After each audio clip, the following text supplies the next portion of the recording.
Assalamualaikum warahmatullahi wabarakatuh. Ahlan wa salam di channel Sinemabok 71. Pada video kali ini admin akan menceritakan kisah lucu Abu Nawas. Siapa yang tidak kenal dengan Abu Nawas, seorang pujangga Arab yang bernama asli Abu Ali Al-Hasan bin Hani Al-Hakami. Abu Nawas lahir di kota Ahvaz di negeri Persia, dengan darah Arab dan Persia mengalir di tubuhnya. Lewat humor-humor yang jenaka namun mengena, beliau Abu Nawas sering mengkritik para penguasa seperti masa kekhalifahan Harun al-Rasyid. Kritik yang mengena namun dibuat jenaka itulah yang membuat sang khilafah tidak bisa marah namun bisa memahami apa yang disampaikan.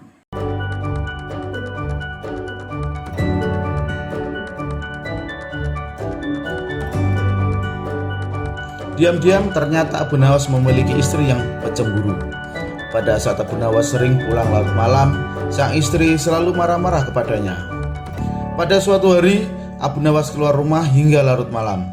Hal ini membuat istrinya merasa gelisah dan emosi karena sudah berjam-jam menunggu di rumah. Dia pun tidak bisa tidur gara-gara Abu Nawas belum pulang. Bahkan sang istri telah menyiapkan sesuatu rencana untuk memarahi Abu Nawas ketika dia pulang nanti. Waktu pun sudah beranjak larut malam. Di luar begitu gelap, tetapi Abu Nawas belum juga kembali pulang. Tiba-tiba saja, dalam kondisi seperti itu, terdengar suara orang yang hendak masuk dari jendela rumah yang terbuat dari kayu. Mendengar suara itu, istri Abu Nawas pun langsung siap siaga untuk melancarkan aksinya. Dia menuju jendela rumah sambil memegang sepotong kayu berukuran lumayan besar. Dia berpikir bahwa Abu Nawas sengaja masuk rumah melalui jendela karena takut dimarahi oleh istrinya. Tak lama kemudian masuklah seseorang melalui jendela yang ukurannya relatif kecil. Dalam kondisi yang gelap, wajah orang tersebut tak kelihatan. Akan tetapi istri Abu Nawas yang sudah tersulut emosi langsung saja memukulkan kayu yang dibawanya ke orang tadi. Dia memukul secara membabi buta hingga membuat orang yang dikira suaminya itu jatuh tak berdaya ke lantai. "Ampun, ampun," ujar orang tersebut. Tentu saja pukulan membabi buta yang dilakukan istri Abu Nawas tersebut membuat orang itu terkapar tak berdaya di lantai rumah. Istri Abu Nawas pun merasa puas dengan tindakannya itu, menganggap bahwa tindakannya setimpal dengan kesalahan suaminya, Abu Nawas. "Ayo cepat bangun, lain kali jangan diulangi lagi dengan pulang larut malam," kata istri Abu Nawas dengan nada tinggi. Setelah ditunggu beberapa menit, orang tersebut tidak bangkit-bangkit dari pingsannya. Maka istri Abu Nawas mulai penasaran dengan keadaan orang tersebut. Dalam keadaan cahaya yang kurang, istri Abu Nawas berusaha melihat dengan seksama orang yang telah dipukulinya tadi. Betapa kaget istri Abu Nawas. Ternyata orang yang dipukulinya tadi bukanlah suaminya. Dia tidak mengenal sama sekali wajah orang yang dipukulinya tadi. Dalam kondisi seperti itu, istri Abu Nawas kemudian menyebut orang itu sebagai pencuri. Ia pun kemudian berteriak sekeras-kerasnya, "Ada pencuri! Tolong! Tolong! Tolong!"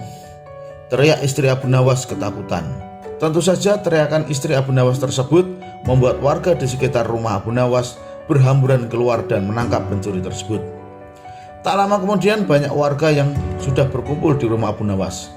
Mereka kemudian menangkap dan mengikat pencuri yang masih pingsan di lantai rumah Abu Nawas. Para warga pun terkejut dengan kejadian tersebut. Ada seorang pencuri yang dapat ditangkap dan ditaklukkan oleh seorang wanita. Bahkan pencuri itu babak belur dipukuli oleh istri Abu Nawas. Wah, hebat sekali. Pencuri ini sampai pingsan tak berdaya di lantai. Mungkin butuh berminggu-minggu agar bisa pulih kembali seperti sedia kala, kata salah satu warga. "Maaf Pak, saya tak bermaksud menyakitinya, apalagi sampai separah itu. Hanya suatu kekeliruan saja Pak," kata istri Abu Nawas berusaha menjelaskan. "Kekeliruan bagaimana?" tanya warga tersebut. "Waktu itu dia masuk melalui jendela dapur. Saya kira suami saya yang baru pulang, makanya langsung saya memukulinya tanpa ampun," jelas istri Abu Nawas lagi. Tak berapa lama kemudian Abu Nawas pun datang di tengah-tengah mereka. Ia terkejut melihat banyak warga yang berkumpul di rumahnya. Setelah mendengar cerita pencuri yang babak belur diajak istrinya, dia pun tersenyum kecil dan bersyukur dalam hati. "Untung saja bukan saya yang diajar, makanya jangan main pukul. Beginilah akibatnya, kata Abu Nawas. Meskipun demikian, Abu Nawas merasa bangga dengan istrinya yang sanggup melumpuhkan pencuri seorang diri. Demikian kisah Abu Nawas. Semoga terhibur dan terima kasih. Wassalamualaikum warahmatullahi wabarakatuh.